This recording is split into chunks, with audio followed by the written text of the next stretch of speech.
আল্লাহর হাবিব বললেন, ও মদিনার ইহুদিরা, তোমরা যেহেতু মূসাকে ভালোবাসো, মূসাকে মহব্বত করো, মূসা নবীর অনুসরণ করতে যাইয়া আশুরার দিনে তোমরা একটি রোজা পালন করো।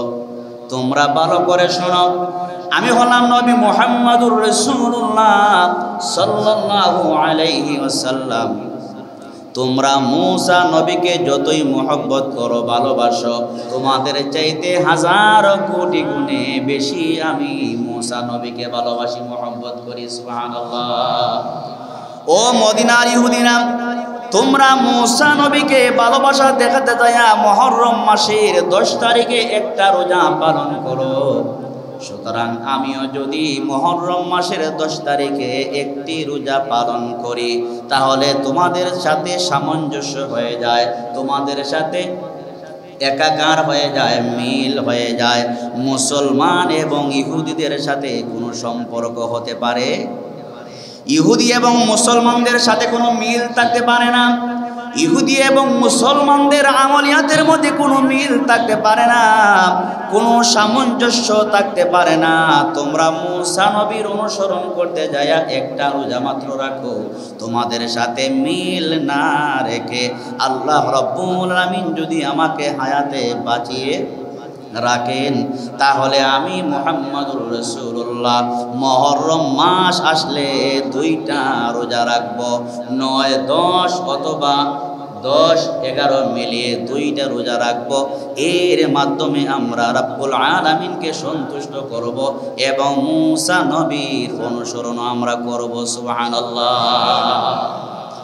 আমার আপনার নবী জানায়া দিলেন, ইহুদিরা, তোমাদের সাথে আমাদের কোনো সম্পর্ক, জুড়ে বলেন, আছে? ইহুদিরা, তোমাদের সাথে আমাদের কোনো সম্পর্ক নাই, কারণ তোমরা জাতির দুশমন, মুসলমানদের দুশমন, সারা দুনিয়ার দুশমন। কথা বলেন ঠিক কিনা? ইহুদিরা কি মুসলমানদের আমাদের বন্ধু না শত্রু? শত্রু। এটা কি পুরাতন কথা, নতুন কথা না পুরাতন? এটা রাসূল বলে গিয়েছেন, তোমাদের সাথে আমাদের কোনো সম্পর্ক নাই, তোমরা একটা রোজা রাখো, আমি একটা না। আল্লাহ পাক আমাকে হায়াতে বাঁচিয়ে রাখলে 2টি রোজা রাখবো, 9, 10 অথবা 10, 11, 10 তারিখ মিল রেখে 2টি রোজা রাখবো। আমরা যারা রাসূলের উম্মাহ দাবি করি, আমাদের উচিত হলো রোজা রাখবো কয়টা? মহব্বতে বলেন, রোজা রাখবো কয়টা? কয়টা রাখবো? 2টা রোজা রাখবো। পারবো না ইনশাআল্লাহ? 2টা রোজা রাখবো ইনশাআল্লাহ। পারবো তো ইনশাআল্লাহ?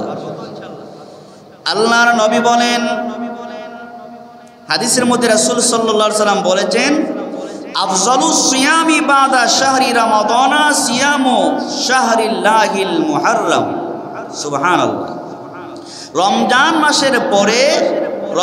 মাসের পরে যত নফল রোজা আছে, সবচেয়ে দামি নফল রোজা হলো মুহররম মাসের রোজা। সুবহানাল্লাহ কইলেন না? হ্যাঁ, আল্লাহর হাবিব বলেন, আফজালুস সিয়ামি বাদা শাহরি রমাদানা সিয়ামু শাহরিল্লাহিল মুহাররম। নবী বলেন, রমজান মাসের পরে যত নফল রোজা আছে, রমজান মাসের পরে যত নফল রোজা আছে, সব নফল রোজা সমূহের মধ্যে মুহররম মাসের নফল রোজার দাম আল্লাহ পাকের কাছে কম না বেশি? কম না বেশি? কেমন বেশি শুনেন। আল্লাহর হাবিব বলেন, সিয়ামু ইয়াউমি আশুরা আহতাসিবু আলাল্লাহ আইয়ুকাফিরাস সানাতাল্লাতী ক্বাবলা। আল্লাহর নবী বলেন, মুহররম মাসে যেই ব্যক্তি 2টি রোজা পালন করবে, 9, 10 অথবা 10, 11, যেই ব্যক্তি 2টি রোজা রাখবে, নবী বলেন, আমি আশাবাদী, আমি আশা করি আল্লাহ পাক রব্বুল আলামিন ওই ব্যক্তির পূর্ববর্তী 1 বছরের গুনাহকে মাফ করে দিবে। সুবহানাল্লাহ। ফাকাদ ক্বালাল্লাহু তাবারাকা ওয়া তাআলা ফি কালামিহিল মাজিদ ওয়াল ফুরকানিল হামিদ। আউযু বিল্লাহি মিনাশ শাইতানির রাজীম। বিসমিল্লাহির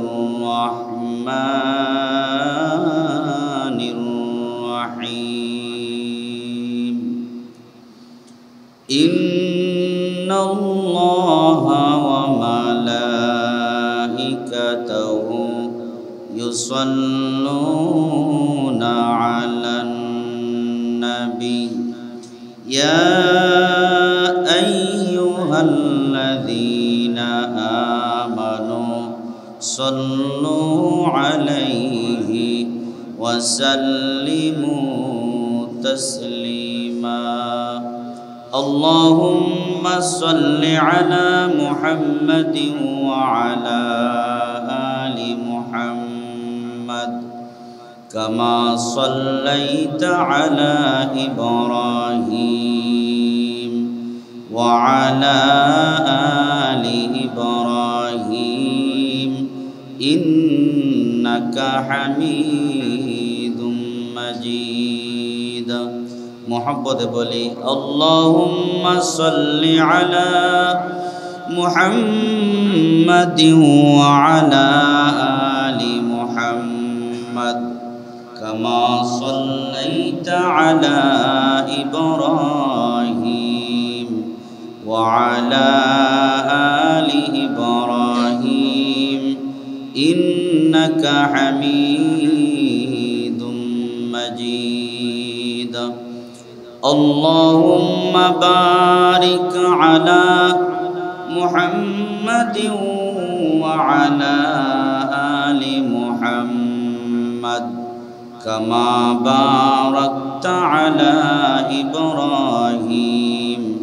وعلى آل إبراهيم إنك حميد مجيد الحمد لله আল্লাহ রব্বুল ইজ্জত ওয়াল জালালের দরবারে লাখ কোটি শুকরিয়া যে আল্লাহ সুবহানাহু ওয়া তাআলা আমাদের সকলকে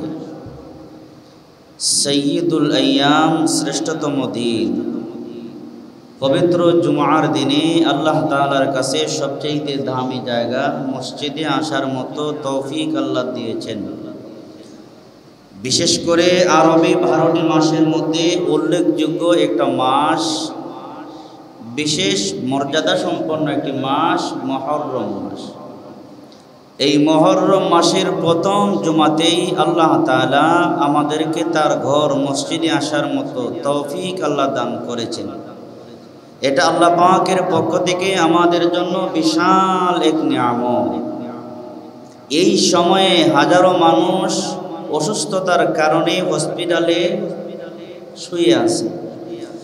আল্লাহ রাব্বুল আলামিন আমাদেরকে সুস্থ অবস্থায় তার ঘরে নামাজ পড়ার নিয়তেই আসার মতো সুযোগ করে দিয়েছেন। এজন্যে সেই মহান মুনিব আল্লাহ রাব্বুল আলামিনের আলিশান দরবারে শুকরিয়া জ্ঞাপন করি, মুহাব্বতে বলি আলহামদুলিল্লাহ। সম্মানিত হাজিরিন, আমরা সবাই জানি 12টি এই আরবি 12টি মাস। সারা বছরে মাস কয়টি? 12টি মাস। আরবি হিসাবেও 12টি মাস। এটা আল্লাহ পাক কোরআনে হাকিমে ডাইরেক্ট বলেছেন, ইন্না ইদ্দাতাশ শুহুরি ইনদাল্লাহি 12 শাহরা ফি কিতাবিল্লাহিল মুহাররম।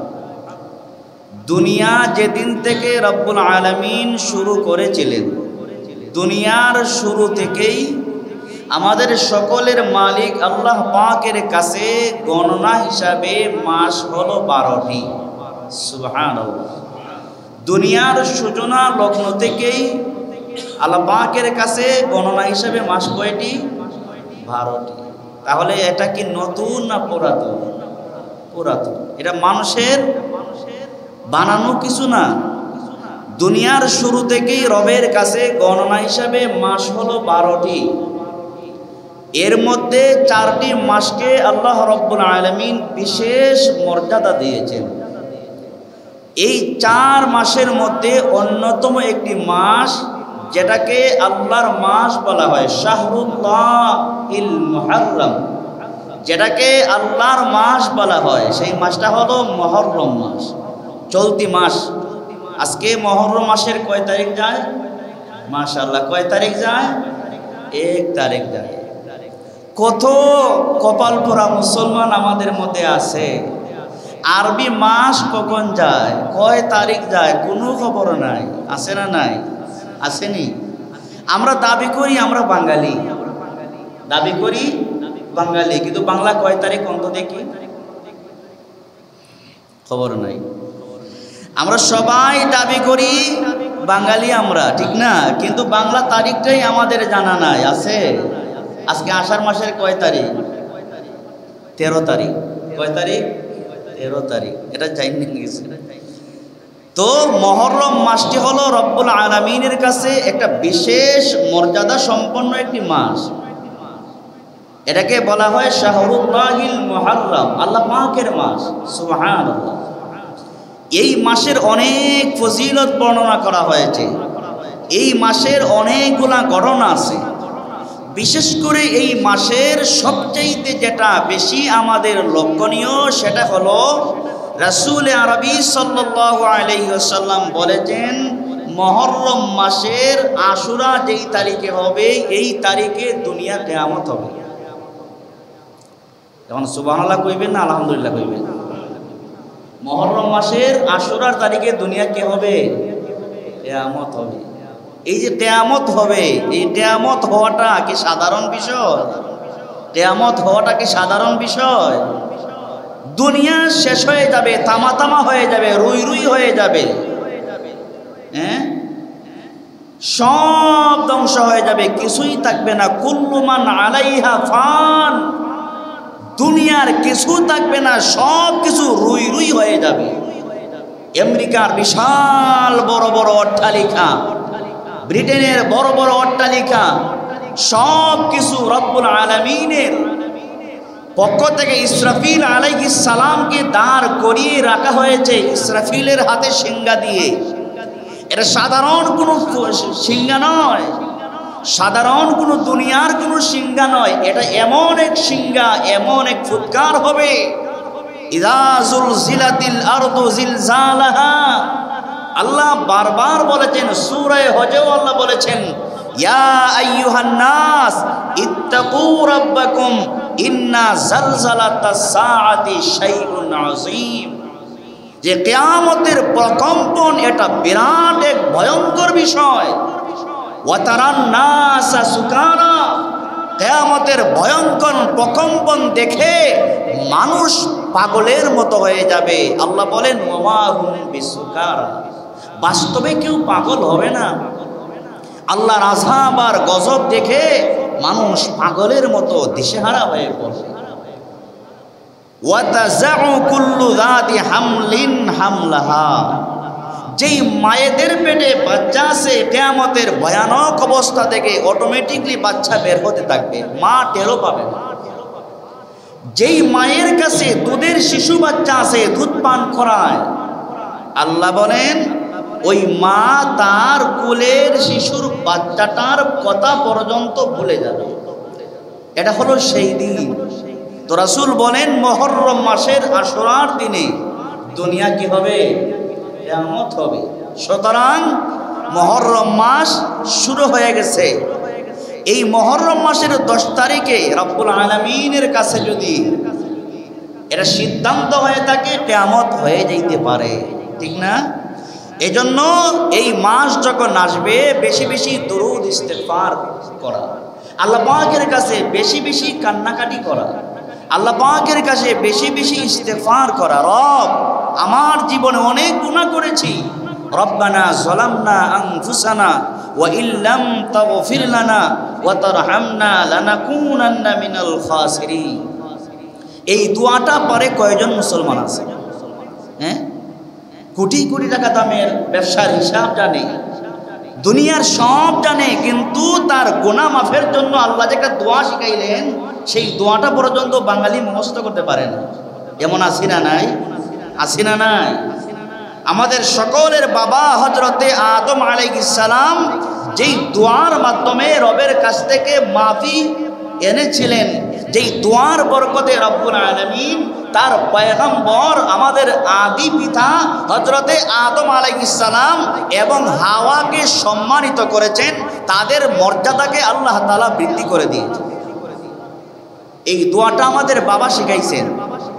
আল্লাহ তাআলার কাছে তার প্রিয় বান্দা আমাদের সকলের বাবা হযরতে আদম আলাইহিস সালামের সেই দোয়াটা এত ভালো লেগেছে, আল্লাহ তাআলা তার বান্দা বান্দি যেন কিয়ামত পর্যন্ত তার রবের কাছে দোয়া করতে পারে। আল্লাহ তাআলা জিবরিল আমিনের মাধ্যমে 30 পারা কোরআনের মধ্যে আল্লাহ তাআলা নাজিল করে দিয়েছেন। এজন্য এই দোয়াটা আমাদের মুখস্থ করার দরকার আছে না নাই? তো আরবি 12টি মাস হিসাবে মুহররম মাস চলতেছে, আজকে 1 তারিখ। আজকে কয় তারিখ? 1 তারিখ। ইসলামী শরীয়তে জিলকদ মাস, জিলহজ মাস, রজব এবং মুহররম এই 4টি মাসকে আল্লাহ তাআলা বিশেষ মর্যাদা দিয়েছেন। সুতরাং আল্লাহ তাআলা যেহেতু বিশেষ মর্যাদা দিয়েছেন, আমরাও এই 4টি মাসকে বিশেষ মর্যাদা দিব, সম্মান জানাবো। সম্মান কেমনে জানাবেন? সম্মান জানাবার সহজ মাধ্যম পন্থা হলো, উত্তম পন্থা হলো এই বিশেষ করে মুহররম মাসে বেশি বেশি নফল রোজা রাখা। কথা কি ক্লিয়ার? বুঝেন? এই মাসের সম্মান জানাতে হলে বেশি বেশি কি রাখা? নফল রোজা রাখা, বেশি বেশি নফল ইবাদত বন্দেগী করা। তাহলে এই মাসটাকে আপনি সম্মান জানালেন। রোজা রাখলেন, 2 রাকাত 4 রাকাত 20 রাকাত নফল নামাজ পড়লেন, কোরআন তেলাওয়াত করলেন, তসবিহ তাহলিল করলেন, এই মাসটাকে আপনি সম্মান জানালেন। এই মাসে যে রোজা রাখতে হবে এটা রাসূল নিজেও বলে গিয়েছেন, তার ফজিলত আল্লাহর নবী বলে গিয়েছেন। সংক্ষেপ কথা, রাসূল পাক সাল্লাল্লাহু আলাইহি ওয়াসাল্লাম হিজরতের আগে যখন মক্কাতে ছিলেন, হিজরতের আগে যতদিন মক্কাতে ছিলেন, মক্কায় থাকা অবস্থায়ও মুহররম মাসের 10 তারিখে আল্লাহর নবী রোজা রাখতেন। এবং মক্কার জাহিলি যুগেও, আইয়ামে জাহিলিয়াতের যুগেও মক্কাবাসীরা আশুরার দিনে রোজা রাখতেন এবং বাইতুল্লাহর গিলাফের পরিবর্তন তারা করতেন। আল্লাহ নবী হিজরত করে মদিনা যাওয়ার আগ পর্যন্ত মক্কাতে আশুরার দিনে রোজা রাখতেন। হিজরত করে মক্কা ছেড়ে যখন মদিনায় গেলেন, কোথায় গেলেন? আমার দিকে তাকান, কোথায় গেলেন? হিজরত করে যখন মদিনায় গেলেন, হিজরত করে মদিনায় যাওয়ার পরে দেখলেন সেখানের ইহুদিরা মুহররম মাসের আশুরার দিনে তারা রোজা রাখে। রাসূল তাদেরকে ডাইকা জিজ্ঞেস করলেন, এই ইহুদিরা, তোমরা এই দিনে রোজা রাখো কেন? তারা জবাবে বলল, আল্লাহর জলিলুল কদর নবী হযরতে মূসা আলাইহিস সালামকে রব্বুল ইজ্জত ওয়াল জালাল মুহররম মাসের 10 তারিখে তার পয়গম্বর মূসা এবং তার বাহিনীকে মিস্টার ফেরাউনের কবল থেকে আল্লাহ তাআলা উদ্ধার করেছিলেন। সুবহানাল্লাহ, বারকে হইয়েন। মূসা আলাইহিস সালাম আল্লাহর নবী, মূসা আলাইহিস সালাম আল্লাহর জলিলুল কদর নবী। এই নবীর প্রতি আমাদের সকলের প্রেম ভালোবাসা আছে না নাই? সব নবী রাসূলদের প্রতি উম্মতে মুহাম্মদী আমাদের প্রেম ভালোবাসা মহব্বত অবশ্যই আছে, থাকতে হবে। রাসূল জিজ্ঞেস করলেন, তোমরা এই দিনে কেন রোজা পালন করো? ইহুদিরা জবাবে বলল, এই দিনে মূসা এবং তার বাহিনীকে মিস্টার কুখ্যাত ফেরাউনের কবল থেকে রব্বুল আলামিন উদ্ধার করেছিলেন। এই শুকরিয়া আদায় জানাবার জন্যে আমরা মূসার অনুসরণ করি বিধায় এই তারিখে রোজা রাখি। এই তারিখে আল্লাহর হাবিব বললেন, ও মদিনার ইহুদিরা, তোমরা যেহেতু মূসাকে ভালোবাসো, মূসাকে মহব্বত করো, মূসা নবীর অনুসরণ করতে যাইয়া আশুরার দিনে তোমরা একটি রোজা পালন করো। তোমরা ভালো করে শোনো, আমি হলাম নবী মুহাম্মদুর রাসূলুল্লাহ সাল্লাল্লাহু আলাইহি ওয়াসাল্লাম। তোমরা মূসা নবীকে যতই মহব্বত করো, ভালোবাসো, তোমাদের চাইতে 1000 কোটি গুণে বেশি আমি মূসা নবীকে ভালোবাসি, মহব্বত করি। সুবহানাল্লাহ। ও মদিনার ইহুদিরা, তোমরা মূসা নবীকে ভালোবাসা দেখাতে যায়া মুহররম মাসের 10 তারিখে একটা রোজা পালন করো। সুতরাং আমিও যদি মুহররম মাসের 10 তারিখে একটি রোজা পালন করি, তাহলে তোমাদের সাথে সামঞ্জস্য হয়ে যায়, তোমাদের সাথে একাকার হয়ে যায়, মিল হয়ে যায়। মুসলমান এবং ইহুদিদের সাথে কোনো সম্পর্ক হতে পারে? ইহুদি এবং মুসলমানদের সাথে কোনো মিল থাকতে পারে না। ইহুদি এবং মুসলমানদের আমলিয়াতের মধ্যে কোনো মিল থাকতে পারে না, কোনো সামঞ্জস্য থাকতে পারে না। তোমরা মুসা নবীর অনুসরণ করতে যায়া একটা রোজা মাত্র রাখো, তোমাদের সাথে মিল না রেখে আল্লাহ রাব্বুল আলামিন যদি আমাকে হায়াতে বাঁচিয়ে রাখেন, তাহলে আমি মুহাম্মাদুর রাসূলুল্লাহ মুহররম মাস আসলে 2টা রোজা রাখব। 9, 10 অথবা 10, 11 মিলিয়ে 2টা রোজা রাখব। এর মাধ্যমে আমরা রাব্বুল আলামিনকে সন্তুষ্ট করব এবং মুসা নবীর অনুসরণ আমরা করব। সুবহানাল্লাহ। আমার আপনার নবী জানায়া দিলেন, ইহুদিরা তোমাদের সাথে আমাদের কোনো সম্পর্ক, জুড়ে বলেন, আছে? ইহুদিরা তোমাদের সাথে আমাদের কোনো সম্পর্ক নাই, কারণ তোমরা জাতির দুশমন, মুসলমানদের দুশমন, সারা দুনিয়ার দুশমন। কথা বলেন ঠিক কিনা? ইহুদিরা কি মুসলমানদের আমাদের বন্ধু না শত্রু? শত্রু। এটা কি পুরাতন কথা, নতুন কথা না পুরাতন? এটা রাসূল বলে গিয়েছেন তোমাদের সাথে আমাদের কোনো সম্পর্ক নাই, তোমরা একটা রোজা রাখো, আমি একটা না। আল্লাহ পাক আমাকে হায়াতে বাঁচিয়ে রাখলে 2টি রোজা রাখবো, 9, 10 অথবা 10, 11, 10 তারিখ মিল রেখে 2টি রোজা রাখবো। আমরা যারা রাসূলের উম্মাত দাবি করি, আমাদের উচিত হলো রোজা রাখবো কয়টা? মহব্বতে বলেন, রোজা রাখবো কয়টা? কয়টা রাখবো? 2টা রোজা রাখবো। পারবো না ইনশাআল্লাহ? 2টা রোজা রাখবো ইনশাআল্লাহ। পারবো তো ইনশাআল্লাহ? আল্লাহর নবী বলেন, হাদিসের মধ্যে রাসূল সাল্লাল্লাহু আলাইহি সাল্লাম বলেছেন, আফজালুস সিয়ামি বাদা শাহরি রমাদানা সিয়ামু শাহরিল্লাহিল মুহাররম। সুবহানাল্লাহ। রমজান মাসের পরে যত নফল রোজা আছে, সবচেয়ে দামি নফল রোজা হলো মুহররম মাসের রোজা। সুবহানাল্লাহ কইলেন না? হ্যাঁ, আল্লাহর হাবিব বলেন, আফজালুস সিয়ামি বাদা শাহরি রমাদানা সিয়ামু শাহরিল্লাহিল মুহাররম।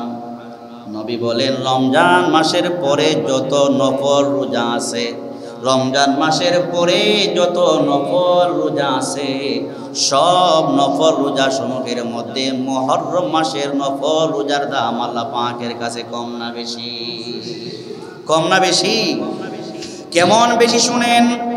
আল্লাহর হাবিব বলেন, সিয়ামু ইয়াউমি আশুরা আহতাসিবু আলাল্লাহ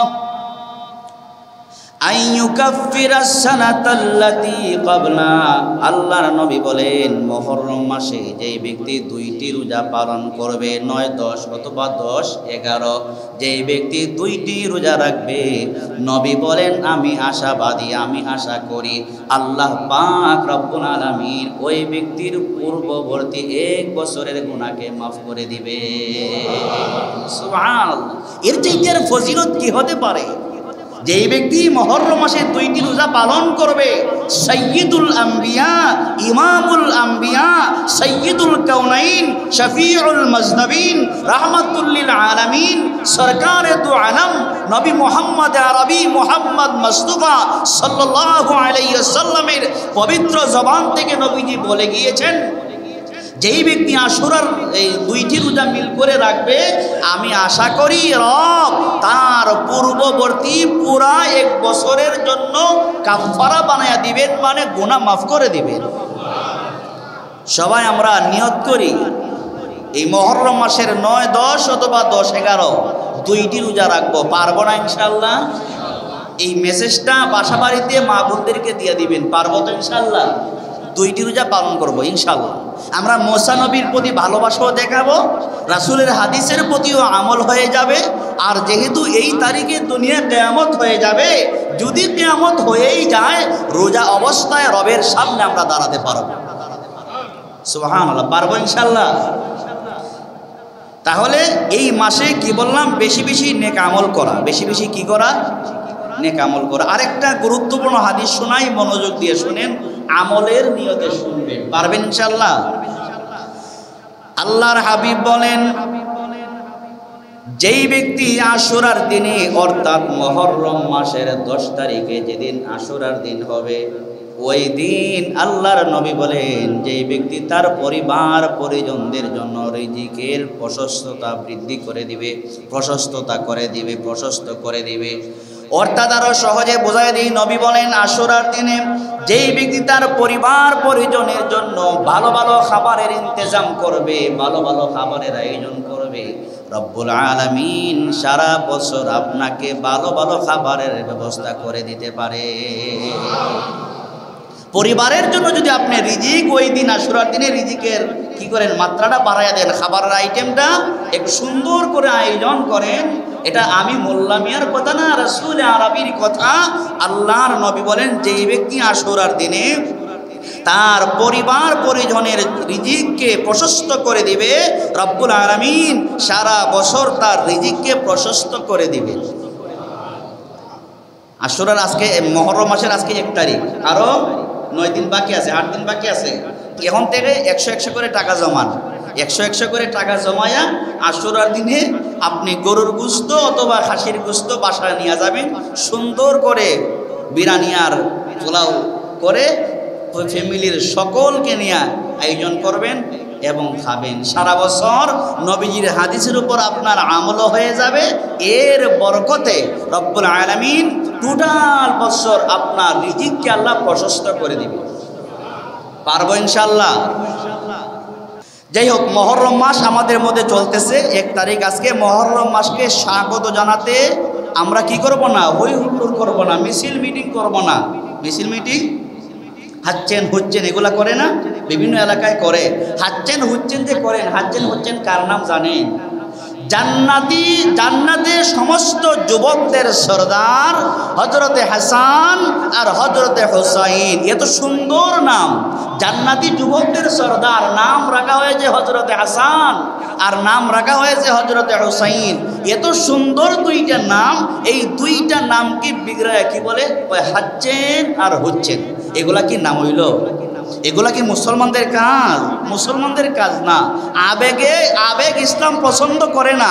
শরীয়ত সম্মতভাবে আমাকে আপনাকে আবেগ দেখাতে হবে। মন গড়া আবেগ করলে চলবে? চলবে না। মন গড়া আবেগ করলে চলবে না। ওলি আউলিয়াকে আমরা মহব্বত করি, পছন্দ করি, এর মানে কি মাজারে যেয়ে সুমাসুমি করা? হ্যাঁ, এর মানে মাজারে যেয়ে সুমাসুমি করা এটা নিঃসন্দেহে একটা বাটফারি, এটা শয়তানি। এগুলো আল্লাহ বলেছেন ইন্না শিরকা লাযুলমুন আযীম।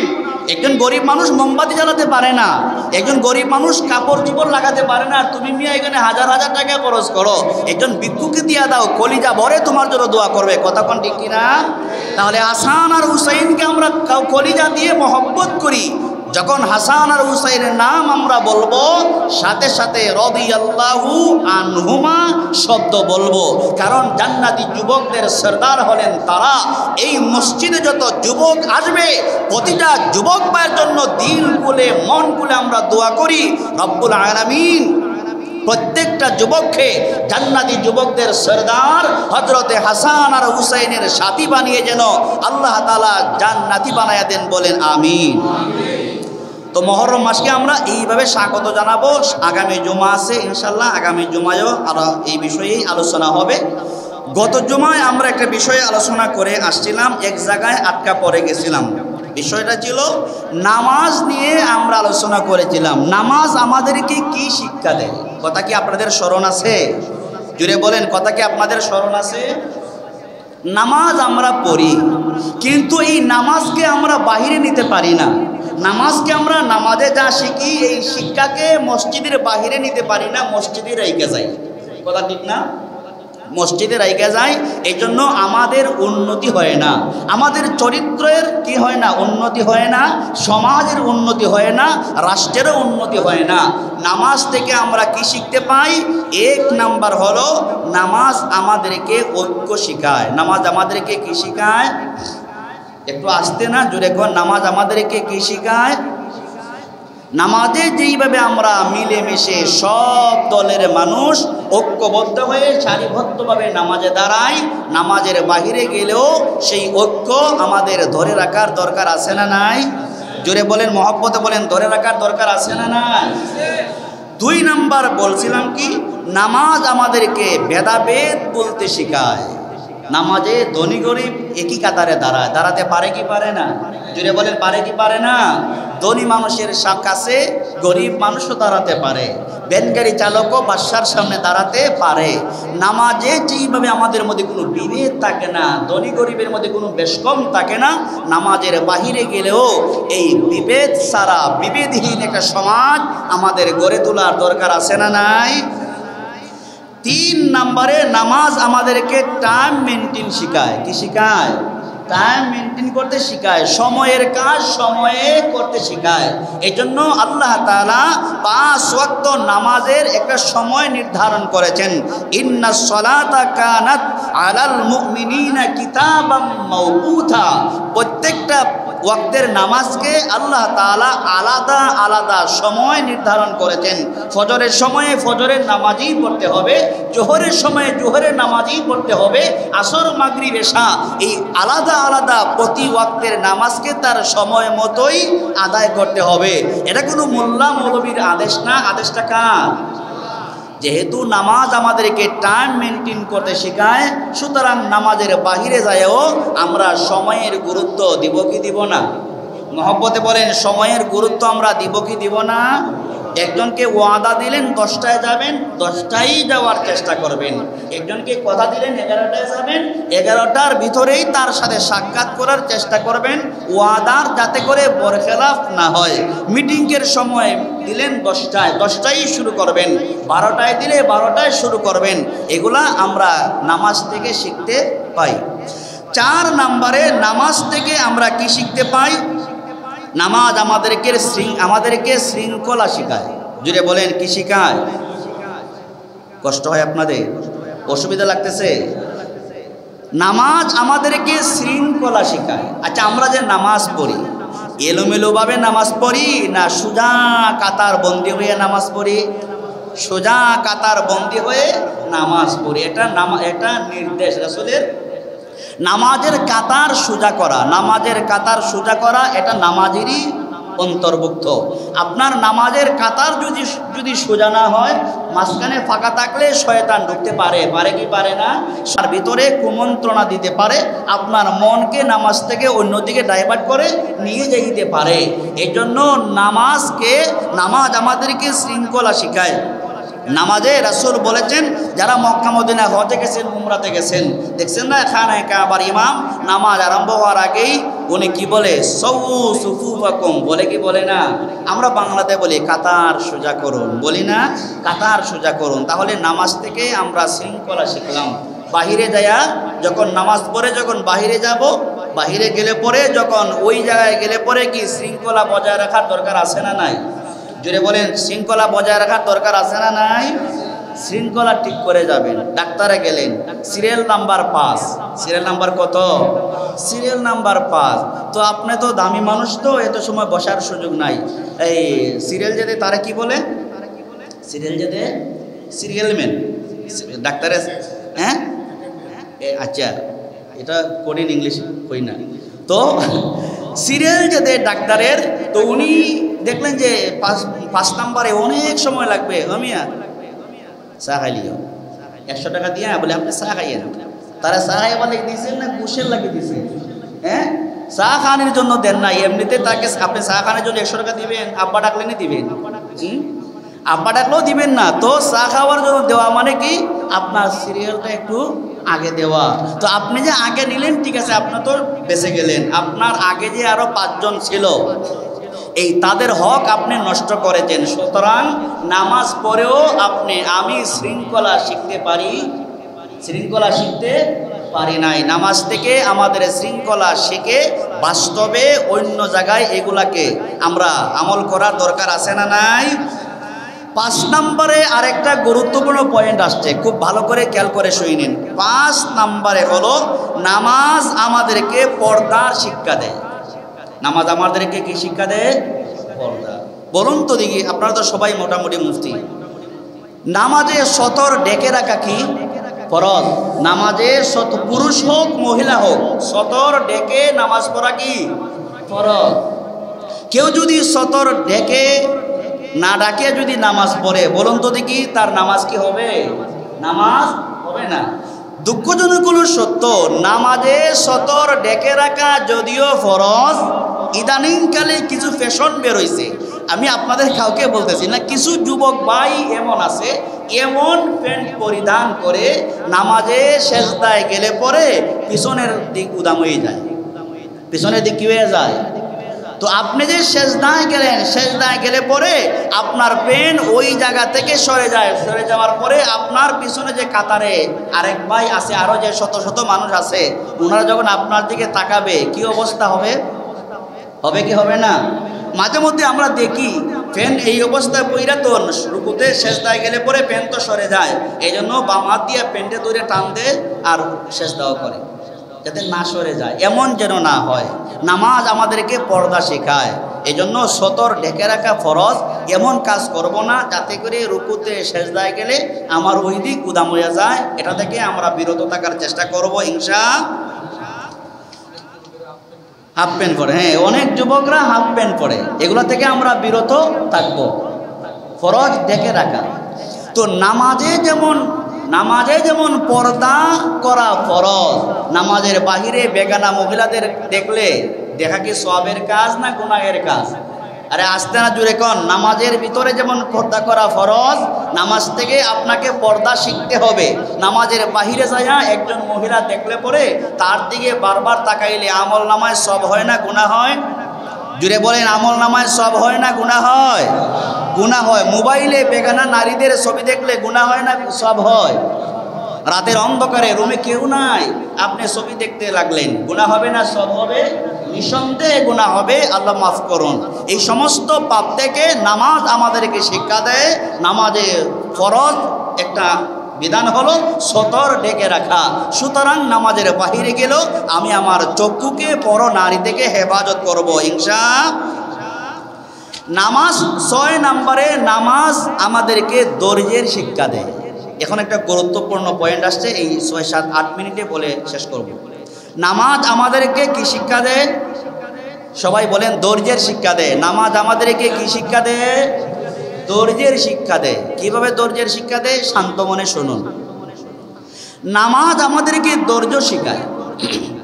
আমরা যখন নামাজে আসি, ইমাম সাহেব যখন নামাজ শুরু করে দেয়, শুরু করার পরে কেরাত যতই লম্বা হোক, নামাজ ভেঙ্গে কেউ কি যাইতে পারবেন? জুড়ে বলেন, নামাজ ভেঙ্গে কেউ যাইতে পারবেন? যাইতে পারবেন না। যতই মুসকামুসি করেন, ইমাম সাহেব সালাম পেরানোর আগ পর্যন্ত আপনি যাইতে পারবেন। তবে কিছু ভাই এমন আছে, নামাজে যদি তাশাহুদ দেরি হয়, দোয়ায়ে মাসুরা দুরুদ ইস্তেগফার যদি ইমাম সাহেবের দেরি হয়, পিছন থেকে সিগন্যাল দেয়। সিগন্যাল দেয়নি না? দেয় না? সিগন্যাল কেমনে? হাত দিয়ে গুতা দেয় না, গলা দিয়ে সিগন্যাল মারে। এই যে আপনাকে গলা কাশি দিয়ে আপনাকে সিগন্যাল দিল, এর মানে হলো ইমাম সাহেব এত সময় তো আমার কথা না, আমার তাশাহুদ শেষ, দুরুদ ইস্তেগফার শেষ, দোয়ায়ে মাসুরা সব শেষ, আপনি এখনো আসুননি, বসা, তাড়াতাড়ি সালাম ফিরাউকা। এইভাবে সিগন্যাল দেওয়া, গলা কাশি দিয়া, এগুলা যদি আপনারা কে ফতুয়া দিয়েন, যদি বিনা কারণে গলা কাশি দিয়া ইমামকে সিগন্যাল দেয়, তাহলে ওনার নামাজ কি আছে? এখানে তো হুজুর আছেন, আমাদের সম্মানিত হুজুর, বিশিষ্ট আলেম দ্বীন হযরতুল আল্লাহ মাওলানা আবুল কালাম হাফিজাহুল্লাহ তাআলা, আমাদের বশির ভাই এখানে আছেন। তো একজনে বিনা কারণে পেছন থেকে যদি ইমাম সাহেবকে সিগন্যাল দেয় গলা কাশি দিয়া, তাহলে কি ওনার নামাজ কি আর আছে না শেষ? আছে না শেষ? শেষ। তাহলে এমন কাশি আমরা মাঝে মধ্যে শুনি কি শুনি না? জুড়ে বলেন, মাঝে মধ্যে শুনি কি শুনি না? ওই দিন এক জায়গায় নামাজের মধ্যে একজনের কল আসছে মোবাইলে, নামাজের মধ্যে কল বাজতেছে, মানে রিংটোন বাজতেছে। তো আরেকজনে বলতেছে, কানে কানে বলতে টিপাতে অফ করে দাও, আস্তে আস্তে বলে টিপাতে অফ করে দাও। তো টিপাতে অফ করে দাও, যিনি কইছেন তানের নামাজ আর আসেনি? জুড়ে বলেন, তানের নামাজ আর আছে? তানের নামাজ আর নাই। এক লোক এক জায়গায় ইমামতি করতেছে, তো ইমামতি করতে তো প্রথমে সূরা ফাতিহা লাগে, ঠিক না? উনি সূরা ফাতিহা বাদ দিয়ে সূরা আলাম তারা শুরু করে দিয়েছেন। আলাম তারা শুরু করতেই পিছন থেকে একজন বলতেছে, চাচাজি আপনি আগে আলহামদু পড়ুকা, আগে আলহামদু পড়ুকা। তো এইভাবে যে আপনি ইমামকে সিগন্যাল দিলেন, এর মাধ্যমে সিগন্যাল যিনি দিবেন তার নামাজ ভেঙে যাবে। তাহলে নামাজ থেকে আমরা ধৈর্যের শিক্ষা পাই। নামাজ আমাদেরকে ধৈর্য শেখায়। নামাজ কেরাত লম্বা হলেও আমি গলা কাশি দিতে পারবো না, নামাজ ভেঙে দিতে পারবো না। সুতরাং নামাজে যেইভাবে আমি ধৈর্যের পরিচয় দেই, লম্বা হলেও বসে থাকি, এই ধৈর্যটা নামাজের বাহিরে গেলে ফ্যামিলির সাথে, বিবির সাথে, আশেপাশে বন্ধু বান্ধবদের সাথে, আমার কর্মচারীদের সাথে, সকলের সাথে সেই ধৈর্যের পরিচয় আমাদের দেওয়ার দরকার আছে না নাই? আছে তো বলছেনই, কিন্তু বিবির সাথে কি সেই ধৈর্যের পরিচয় দিতে পারি? তরকারিতে লবণ যদি একটু কম আর বেশি হয়, গল্লার বাড়ি আর একটাও মাটিতে পড়ে না, এমন মানুষও আছে না নাই? এমন মানুষও আছে, আছে না? আছে। এজন্য নামাজ থেকে আমাদেরকে ধৈর্যের পরিচয় দিতে হবে। বাড়িতে গেলে পরে রান্না বান্নার একটু দেরি হতে পারে, আপনি বলবে যে না আমি না ওয়াজে শুনছি ধৈর্যের পরিচয়, নামাজ আমাকে ধৈর্য শেখায়। আমার বিবির অসুবিধা হতে পারে, তার অসুস্থতা থাকতে পারে, এজন্য নিজেকে কন্ট্রোল রাখা, ধৈর্যের পরিচয় দেওয়া। দুইজনে ঝগড়া লাগছেন, দুইজনে কি লাগছেন? ঝগড়া লাগছেন। তো ঝগড়া লাগা মাত্রই বিসমিল্লাহ আউযুবিল্লাহ বলার আগে তারে বসাই দিলেন গালে এক থাপ্পড়, না, এমন যেন না হয়। ধৈর্য ধরবেন, আস্তে আস্তে করে সামনে যাবেন। ইরান আর আমেরিকার মতো যুদ্ধ লাগাই দিয়েন না। আপনি মুসলমান, নামাজ থেকে আপনি শিক্ষা নিতে হবে। একজনের সাথে কথা তর্ক লাগতে পারে, আপনি আস্তে আস্তে তার সাথে আপনি মানে কথাগুলা বলবেন, ধৈর্যের পরিচয় দিবেন। বিসমিল্লাহতেই তার সাথে কাপচাপ শুরু করে দিয়েন না। এই জন্য নামাজে যেমন আমাদেরকে ধৈর্য শেখায়, এই ধৈর্যের ফজিলত আল্লাহ তাআলা কোরআনে বারবার ধৈর্যের ফজিলতের কথাও বলেছেন। সুবহানাল্লাহ বলে আল্লাহ তাআলা কোরআনে হাকিমের মধ্যে বলেছেন, যারা ধৈর্যশীল হবে, ধৈর্য ধরতে পারবে, আল্লাহ তাআলা তাদেরকে জান্নাতবাসী করবেন। যারা ধৈর্যশীল হবে তাদেরকে আল্লাহ কি করবেন? জান্নাতে ঢুকাইবেন। সুবহানাল্লাহ। আল্লাহ তাআলা বলেন, উলাইকা ইউজজাউনাল গুরফাতা বিমা সাবারু ওয়া ইউলাক্কাউনা ফিহা তাহিয়াতাও ওয়া সালামা। ধৈর্যশীল যারা হবে আল্লাহ তাআলা ওয়াদা করেছেন তাদেরকে জান্নাতে প্রবেশ করাইবেন। দুই নম্বরে আল্লাহ তাআলা বলেন, যারা ধৈর্যশীল হবে আল্লাহ তাআলা তাদেরকে অগণিত পুরস্কার দিবেন। যারা ধৈর্যশীল হবে তাদেরকে আল্লাহ কি দিবেন? অগণিত পুরস্কার দিবেন। আল্লাহ বলেন, ইন্নামা ইউওয়াফাস সাবিরুনা আজরাহুম বিগাইরি হিসাব। ধৈর্য ধরতে পারলে আল্লাহ তাআলা আপনাকে অগণিত পুরস্কার দান করবেন। সুবহানাল্লাহ। বাসায় যায়া আপনার বাচ্চা কাচ্চা থাকলে অনেক সময় রাগারাগি ঝগড়া ফাসাদের কারণে আপনার রাগ করতে পারে। এই জন্য আদরের বাচ্চাকে চেহারাতে আঘাত করে না, চর তাপ্পর মুখে চেহারাতে করতে নিষেধ করা হয়েছে। নিজের কলেজা টুকরা সন্তানকে আগে আদর দিয়া, মায়া দিয়া, ভালোবাসা দিয়া, তাকে স্নেহ করে, মায়া করে তাকে আগে বুঝান। রাগের বশীভূত হইয়া ছেলেকে মাইরে দিলেন, এটা নামাজ আপনাকে শিখায় না। বিবির সাথে রাগ কইরা বিবিকে হাত দিয়া মায়ের আরম্ভ করে দিলেন, পাও দিয়া লাতালাতি আরম্ভ করে দিলেন, এগুলা ফুটবলের বিষয় না। বিবি হচ্ছে আপনার মায়ার বিষয়। ভুল হতে পারে, মানুষ হিসাবে ভুল হতে পারে, আপনার এগুলা ধৈর্যের মাধ্যমে সমাধান করতে হবে। তাহলে ধৈর্যশীল যারা হবে তাদের জন্য আল্লাহর পক্ষ থেকে অগণিত পুরস্কার আছে না নাই? জোরে বলেন, আছে না নাই?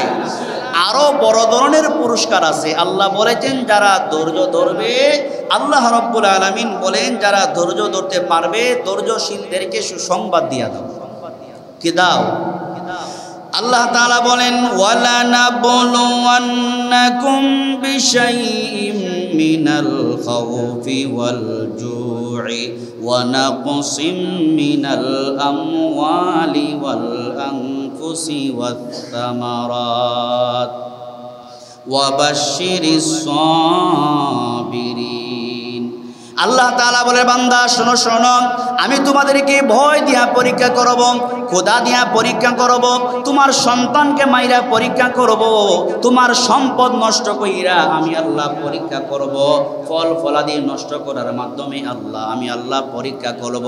যেই বান্দা ধৈর্য ধরতে পারবে, ওয়া বাশশিরিস সাবিরিন, তাকে সুসংবাদ দিয়া দাও। সুবহানাল্লাহ। তাহলে বিপদে আপদে সব জায়গায় ধৈর্য ধরতে পারলে আল্লাহর পক্ষ থেকে সাহায্য আছে না নাই?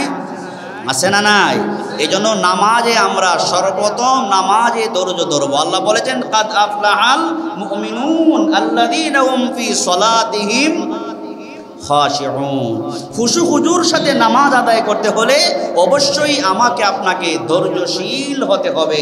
ধৈর্য না থাকলে কারেন্ট চলে গেছে হঠাৎ, কারেন্ট অনেক সময় এখানে তো মাশাআল্লাহ কারেন্টও আছে, এসিও আছে। আরে বাংলাদেশে এমনও জায়গায় এখনও আছে কারেন্ট যাওয়ার কোনো কি নাই, ব্যবস্থা নাই, তো তারাও তো নামাজ পড়তেছে, ঠিক না? তো কারেন্ট চলে গেছে বা গরমের জ্বালায় আপনাকে অস্থির হলে চলবে না। আপনাকে তখনও এসির মধ্যে আপনি যেইভাবে ধৈর্যের সাথে নামাজ আদায় করেন ওই সময় আপনাকে ধৈর্যের পরিচয় দিয়া নিজেকে কন্ট্রোল রেখে আপনাকে ধৈর্যের মাধ্যমে নামাজ আদায় করতে হবে। এগুলাই আল্লাহ তাআলা পরীক্ষা করেন। তাই আসুন আমাদের সকলকে নামাজ থেকে আমরা কি শিখতে পাইলাম? 6 নম্বরে নামাজ থেকে আমরা ধৈর্যের শিক্ষা পাইলাম। কি পাইলাম? ধৈর্যের শিক্ষা পাইলাম। ঠিক তেমনিভাবে বাসাতে যাইয়া, বাড়িতে যাইয়া, স্কুলে যাইয়া, যারা স্কুলের শিক্ষক আছেন, মাদ্রাসার শিক্ষক আছেন, পত্র পত্রিকা মাঝে মধ্যে আসে যে মাদ্রাসার শিক্ষক ছাত্রকে পিটাইয়া মাইরা ফেলাইছে, এমন অহরহ ঘটনা ঘটে না? ঘটে। স্কুলে এই কি ব্রেঞ্চ দিয়ে সারে বাড়ি মাইরে বই মাথায়, ছাত্রের মাথায়, সাথে সাথে খুন হয়ে যায়, মারা যায়। ধৈর্য ধরতে হবে। আপনি আমি শিক্ষক, ছাত্রকে পিটাইতে হলেও শরীয়তে পারমিশন দিছে কতটুক আপনি পিটানো লাগবে। এর বাহিরে গেলে আপনি তো কি হয়ে যাবেন? খুনের আসামি হয়ে যাবেন, আপনি অপরাধী হয়ে যাবেন। সব সেক্টরে, সব জায়গায় আমাদের ধৈর্য আছে না নাই? মোহব্বতে বলেন ধৈর্য আমাদের আছে না নাই? ধৈর্যের পরিচয় দিবে আল্লাহ তাআলা। আমাদের সকলকে ধৈর্যশীল হওয়ার তৌফিক আল্লাহ দান করুন, সকলে বলি আমিন। নামাজ আমাদেরকে ভুল সংশোধন করতে শেখায়। নামাজ আমাদেরকে ভুল সংশোধন করতে শেখায়। ইমাম সাহেব যদি করতেন রুকু, যদি উনি চলে যায় সেজদায়, পিছনে যারা আছে লোকমা দিবে কি দিবে না? জুড়ে বলে লোকমা দিবে কি দিবে না? লোকমা দিবে। ঠিক তেমনিভাবে নামাজে আমরা ইমাম সাহেবকে লোকমা দেই। বাহিরে যদি কেউ অন্যায় করে, কেউ যদি পাপের কাজ করে, কেউ যদি গুনাহের কাজ করে, তাহলে তাকেও লোকমা দেওয়ার দরকার আছে না নাই? ওই লোকমাটা কি মারামারির মাধ্যমে দিবেন নাকি বোঝানোর মাধ্যমে? ওই লোকমাটা মারামারির মাধ্যমে না, ঝগড়ার মাধ্যমে না, তাকে ওয়াজ করবেন। কি করবেন? আল্লাহ ওয়াজের কথা বলেছেন, ওয়ামান আহসানু কাওলাম মিম্মান দাআ ইলাল্লাহ ওয়া আমিলা সালিহা। আল্লাহ বলেন ওই ব্যক্তির কথার চাইতে আর কার কথা বেশি দামি হতে পারে যে এই ব্যক্তি মানুষকে আল্লাহর পথে ডাকে। একজন মানুষ পাপের কাজ করতেছে, তাকে আপনি আগে ওয়াজ করে বোঝান, ভাই এই পাপের কাজ করা ঠিক না, আপনি না একজন মুসলমান, আপনি একজন নামি দামি মানুষ, আপনার দ্বারা এগুলা কি না ঠিক না, আপনার হাতে পায়ে ধরি, আল্লাহকে ওয়াস্তে আপনি এগুলা বাদ দেন। এইভাবে ওয়াজের মাধ্যমে আমরা ভালো ভালো কাজগুলা করব, পারবো না ইনশাআল্লাহ? একজন মানুষ ভুল করলে তাকে সংশোধন করাবার চেষ্টা করব ইনশাআল্লাহ। বিবি নামাজ পড়ে না, আপনি ওয়াজ করে নামাজের দাওয়াত দেন বিবিকে ওয়াজের মাধ্যমে নামাজের দাওয়াত দেন। ছেলে নামাজ পড়ে না, ছেলেকে আদর করে মাথায় হাত বোলায়া, মেয়েকে মাথায় হাত বোলায়া আপনি সুন্দর করে আদর করে মেয়েকে নামাজের দাওয়াত দেন। ইনশাআল্লাহ একদিন আমাদের সমাজ, আমাদের দেশ আরও সুন্দর হবে। পারবো ইনশাআল্লাহ?